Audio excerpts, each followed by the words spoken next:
नमस्कार, जोहार, सुप्रभात। आइए दिन की शुरुआत करते हैं झारखंड के टॉप महत्वपूर्ण खबरों के साथ। खबर है प्रवासी मजदूरों से। अंडमान से रांची आए 188 प्रवासी मजदूर। अंडमान निकोबार से गुरुवार को 188 प्रवासी मजदूर सीधे रांची एयरपोर्ट पर उतरे। इन सभी श्रमिकों को लेकर इंडिगो का विमान शाम 5:45 पर रांची एयरपोर्ट पर उतरा। लौटने वाले श्रमिकों में महिलाएं भी शामिल थीं।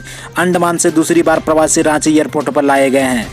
जनशताब्दी से 535 यात्री आए, 924 लोग पटना गए। जनशताब्दी एक्सप्रेस से गुरुवार को पटना से केवल 535 यात्री रांची आए, जबकि रांची से 924 यात्री पटना के लिए रवाना हुए। गुरुवार को 2 ट्रेनों की आवाजाही।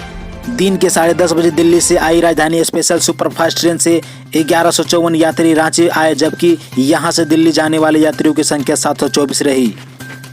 खबर है मुख्यमंत्री हेमंत सोरेन ने मलेशिया और अफ्रीका में हुई 2 झारखंडियों की मौत के मामले में संज्ञान लिया है। सीएम ने शवों को झारखंड वापस लाने में विदेश मंत्री से मदद मांगी है। लॉकडाउन के दौरान रामेश्वर महतो की मलेशिया और महादेव सोरेन की अफ्रीका के मारुतियानिया में मौत हो गई है। अगली खबर है किसान भाइयों के लिए। किसानों के बीच बीज वितरण शुरू। खरीफ फसलों के लिए सरकारी स्तर पर बीज वितरण का काम शुरू हो गया है। गुरुवार को सचिवालय में कृषि मंत्री बादल ने किसानों के बीच अनुदान पर 6 फसलों के बीज का वितरण किया, जिसमें कि धान, मक्का, अरहर, उड़द, मूंग और मूंगफली के बीज दिए गए। इस मौके पर 10 किसानों को सांकेतिक रूप से बीज दिया गया। मंत्री ने बताया कि सभी बीजों का वितरण जिलों के लैंप्स और फैक्स के माध्यम से किया जाएगा। सरकार 50% अनुदान पर बीज किसानों को देगी। 50% लागत किसानों को खुद से लगाना होगा। उन्होंने बताया कि केंद्र सरकार यदि मदद करती है तो किसानों को 90% तक अनुदान पर बीज उपलब्ध हो जाएगा।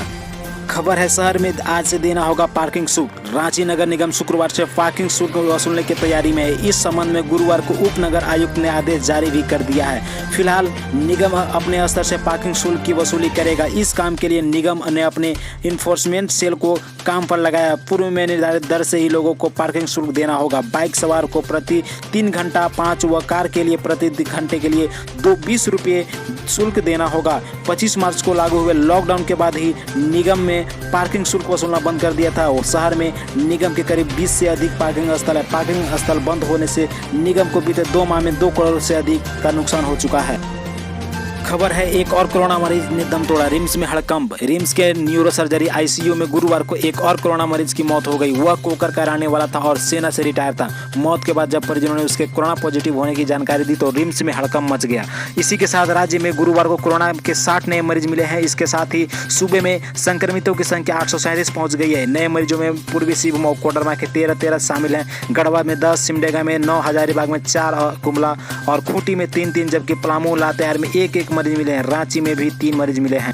निजी वाहनों को पूरे राज्य में छूट। झारखंड सरकार ने लॉकडाउन के नियमों में थोड़ी ढील देते हुए राज्य के भीतर कहीं भी निजी वाहन अथवा टैक्सी के आने जाने की अनुमति दे दी है। मतलब राज्य में एक जिले से दूसरे जिले में निजी वाहन अथवा टैक्सी से आने जाने के लिए ई पास की जरूरत नहीं होगी। साथ ही झारखंड से दूसरे राज्य में जाने के लिए भी ई पास की जरूरत अनिवार्यता समाप्त कर दी गई है। लेकिन दूसरे राज्यों से झारखंड में आने के लिए ई पास होना बहुत ही जरूरी है। परिवहन विभाग ने इस संबंध में गुरुवार को आदेश जारी कर दिया। हालांकि आदेश में यह भी कहा गया है कि यह व्यवस्था कंटेनमेंट क्षेत्र से बाहर के लिए होगी। कंटेनमेंट क्षेत्र में यह सुविधा उपलब्ध नहीं मिलेगी।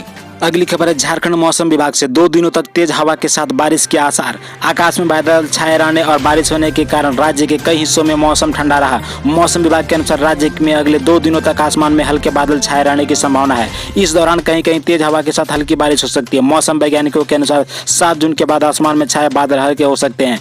इससे गर्मी बढ़ सकती है। पूर्व दिशा में आ रही हवाओं के कारण धूप पड़ने से उमस सता रह सकती है। लेकिन इसके बावजूद डाल्टनगंज, जमशेदपुर समेत अन्य जिलों का अधिकतम तापमान 40 डिग्री के नीचे रहने का पूर्वानुमान है। इधर मौसम वैज्ञानिकों के मुताबिक झारखंड में मानसून कभी कभी पूर्वी सिंहभूम होकर प्रवेश करता है, लेकिन इस बार समय से दस्तक देने के कारण साहिबगंज से होकर प्रवेश करने की संभावना है। धर्मस्थलों को खोलने की अभी अनुमति नहीं। सरकार ने शुक्रवार को राज्य में लॉकडाउन 5 के दौरान दी गई छूट से संबंधित नए दिशा निर्देश जारी किए हैं। राज्य सरकार ने स्पष्ट किया है कि केंद्र सरकार की ओर से लॉकडाउन 5 के तहत फेज 1, 2 और 3 के तहत जारी दिशा निर्देश को राज्य सरकार की ओर से आदेश जारी करने के बाद ही लागू किया जाएगा, अन्यथा लागू नहीं होंगे। जैसे राज्य के धार्मिक स्थलों पर आम लोगों को जाने या प्रार्थना करने की अनुमति पूर्व की तरह अब भी नहीं दी गई है। बागवानी के किसानों को मिलेंगे 1,000। पर्यावरण दिवस के मौके पर राज्य सरकार ने बागवानी के किसानों को तोहफा दिया है। सरकार इन किसानों को बीज उपलब्ध कराएगी। सरकार की ओर से किसानों को 1,000 रुपए का वाउचर दिया जाएगा। कृषि मंत्री बादल ने बताया कि सरकार राज्य में बागवानी को बढ़ावा देने के लिए काम कर रही है। झारखंड में पर्यावरण संरक्षण के लिए बागवानी को आगे बढ़ाया जा सकता है। इसे लेकर किसानों को सबसे पहले उन्नत किस्म के बीज की जरूरत पड़ेगी। सरकार तैयारी में है कि बागवानी से जुड़े किसानों को सीधा लाभ दिलाया जा सके। ऐसे किसानों को सूची बनाने का काम जारी है। 8वीं में 91.60% बच्चे सफल, सिमडेगा अव्वल। झारखंड एकेडमिक काउंसिल ने गुरुवार को 8वीं कक्षा का रिजल्ट जारी कर दिया है। इसमें राज्य के 91.60% बच्चे सफल रहे, जबकि 8.4 बच्चे असफल रहे। सभी जिलों का रिजल्ट 90% से अधिक रहा। रिजल्ट 4 ग्रेडिंग में जारी किया गया। सबसे अधिक 38.84% बच्चों को ए ग्रेडिंग मिली, 19.62% बच्चों को A+ ग्रेडिंग मिली, 20.03% बच्चों को बी ग्रेडिंग और 11.19% बच्चों को सी ग्रेडिंग मिली। परीक्षा में कुल 5,03,862 परीक्षार्थी शामिल हुए थे। इनमें से 4,61,513 परीक्षार्थी पास हुए और परीक्षा में 10,777 बच्चे अनुपस्थित रहे थे। परीक्षा 24 जनवरी को जनवरी OMR सीट पर आयोजित हुई थी। एक पेपर में ही 5 विषय और एक अतिरिक्त विषय के प्रश्न पूछे गए थे। इसी तरह के झारखंड की खबरों को देखने के लिए हमारे चैनल को सब्सक्राइब करें, लाइक करें, वीडियो को शेयर करें।